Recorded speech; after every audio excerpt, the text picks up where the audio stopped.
विनय व्यक्ति के समग्र जीवन में व्याप्त हो जाना चाहिए। जीवन में जितनी भी क्रियाएं एवं व्यवस्थाएं हैं, उन सभी अवस्थाओं में विनय के आयाम से एक आदर्श मानदंड एवं व्यवस्था का संकेत प्रभु कर रहे हैं। इस सूत्र में शिष्य के आसन की अवस्था एवं व्यवस्था की प्ररूपणा की है। सभी को जय जिनेन्द्र। जैन फिलॉसफी चैनल में आपका स्वागत है। हम देख रहे हैं उत्तराध्ययन सूत्र का भावार्थ। मूर्तिकार पत्थर की मूर्ति बनाता है, लेकिन मूर्तिकार तभी उस पत्थर पर काम कर सकता है जब पत्थर उसकी नजरों में हो, स्थिर हो, कंपित ना हो। गुरु भी शिष्य रूपी पत्थर को तराशता है। यह तराशने की प्रक्रिया गुरुदेव की नजरों से, शब्दों से या ऊर्जा से निरंतर चलती रहती है।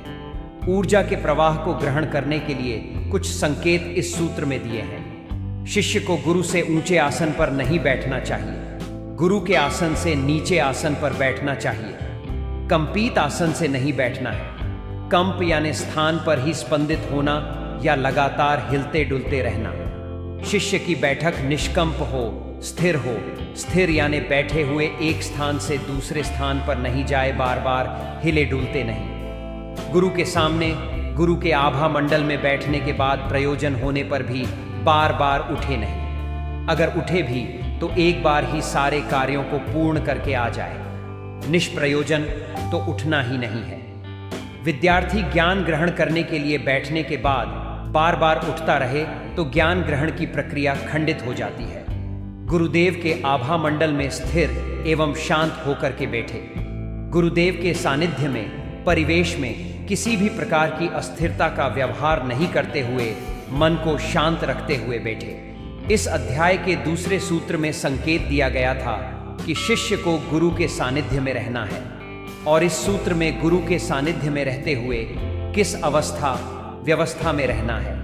यह संकेत विनय संपन्न होने के लिए बहुत उपयोगी है। जीवन के लिए इस सूत्र का उपयोग जब भी हमें गुरुजन या वरिष्ठ जनों का सानिध्य प्राप्त हो, तब उनके समीप आसन ग्रहण करते हुए या बैठते हुए हमारा आसन या बैठने की जगह कभी भी उनसे उच्च ना हो, हमेशा नीची रहे। हम अगर कुछ ग्रहण करना चाहते हैं तो हमें झुकना ही होगा। स्थिरता के साथ तथा मन में शांति रखते हुए धीरज से बैठे। प्रयोजन या बिना प्रयोजन अपने आसन से बार बार ना उठे। हमारी अवस्था हमेशा ग्रहणशीलता की रहे, अर्थात गुरुजन या वरिष्ठ जनों द्वारा जो भी कृपा बरसाई जा रही है उसका अमृतपान हम सहज रूप से कर सकें। बच्चों के लिए इस सूत्र का उपयोग जब भी माता पिता, गुरुजन या वरिष्ठ जन से आप कुछ सीख रहे हैं तो एक बात का हमेशा ध्यान रखें कि आपका आसन उनकी तुलना में नीचा हो। जैसे यदि आपके माता पिता आपको पढ़ाई करवा रहे हैं या और कुछ सिखा रहे हैं, उस समय अगर वह जमीन पर बैठे हुए हैं तो आप कभी भी कुर्सी या सोफे पर बैठते हुए ना सीखें। यही बात आपको ट्यूशन या कोचिंग क्लास में अध्ययन करते हुए भी ध्यान रखना है कि कभी भी हम गुरुजन से ऊंचे स्थान पर ना बैठे। अनावश्यक गतिविधि से बचते हुए स्थिर मुद्रा के साथ बैठे हैं। उदाहरण के लिए, कलम या कागज से न खेलें, किसी भी प्रकार का शोर ना करें, इधर उधर खिड़की और दरवाजे से बाहर देखने से बचें, बार बार अपने स्थान से उठे नहीं। इसके लिए आप कुछ आसान प्रयोग अपना सकते हैं, जैसे क्लास से पहले वॉशरूम का इस्तेमाल कर लें। भोजन तथा पानी पर्याप्त मात्रा में ग्रहण करें ताकि बीच में भूख का एहसास ना हो।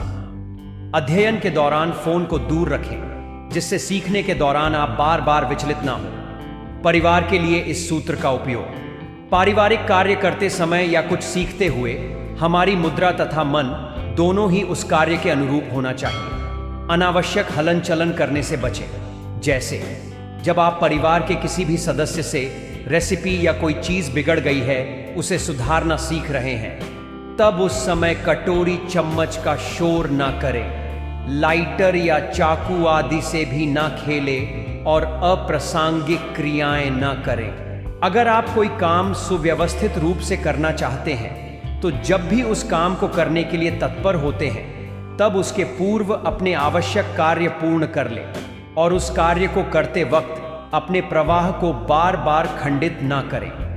यदि आपसे कोई बात कर रहा है और उसकी बात आप सम्मान पूर्वक सुनना चाह रहे हैं तो उस वक्त फोन पर बात करने तथा मैसेज करने से बचें।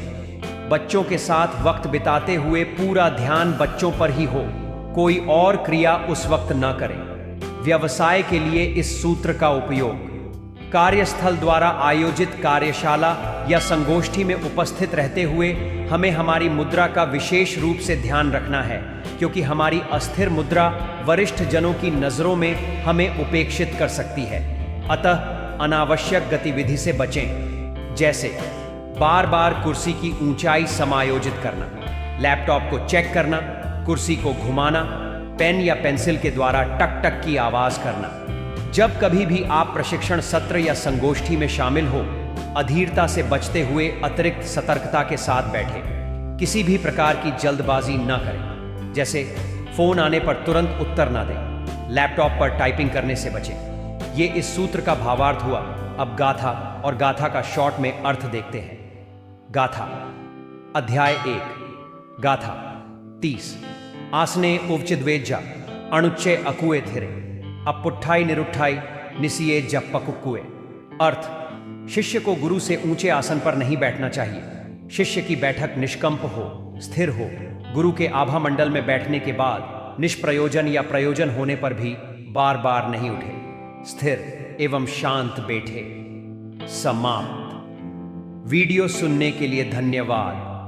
पसंद आया तो जैन फिलॉसफी चैनल को लाइक, शेयर, सब्सक्राइब जरूर करें। प्रभु वाणी से और लोगों को जोड़ें। अपना ख्याल रखें। मिलते हैं नेक्स्ट गाथा में।